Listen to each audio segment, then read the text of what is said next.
नमस्ते दोस्तों, क्या आप जानते हैं कि तीसरी आँख खुलने से क्या होता है? आज के वीडियो में हम इसी का रहस्य खोलेंगे। शुरू करते हैं। क्या आपने कभी सोचा है तीसरी आँख आखिर है क्या? वो आँख जो खुलते ही ब्रह्मांड काँप उठता है।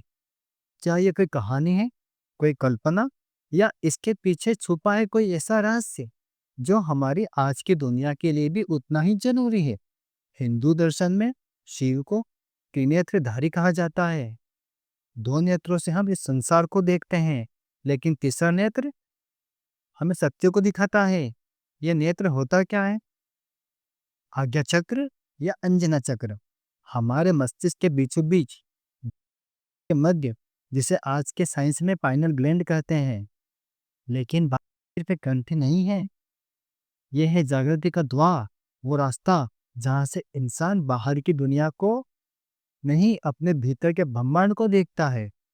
प्राचीन योगियों ने ध्यान से जाना, जब चेतना को सांसों के सहारे ऊपर लाया जाता है तो वो इस तीसरे नेत्र पर टिकती है।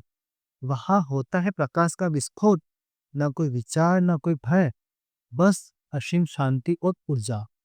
शिव की तीसरी आंख का खुलना क्रोध का नहीं, अहंकार का अंत होता है।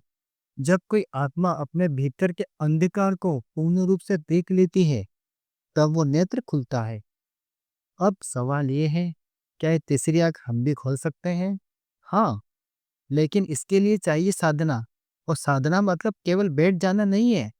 साधना है शरीर, मन और सांस को एक लय में ना, तीसरी आंख खोलने की प्रक्रिया।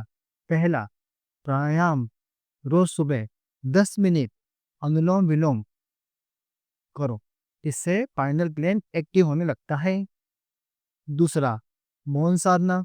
सिर्फ 15 मिनट बिना कुछ बोले बैठो, आंखें बंद, केवल सांसों को महसूस करो। सांसें अंदर, सांसें बाहर, सांसें अंदर, सांसें बाहर, और फिर बीच के खालीपन में उतर जाओ।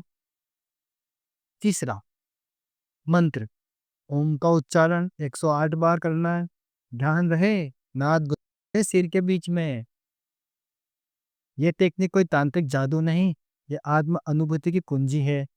कुछ हफ्तों में ही आप देखोगे आपके अंदर की ऊर्जा बदल रही है, सोच गहरी हो रही है, और कुछ ऐसा महसूस होने लगेगा जो कभी शब्दों में नहीं समझा जा सकता। और यही है शिव का तीसरा नेत्र। अब सवाल ये नहीं है कि ये अस्तित्व में है या नहीं, सवाल ये है, क्या आप तैयार हैं इसे खोलने के लिए? अगली साधना का रहस्य लेकर हम फिर लौटेंगे।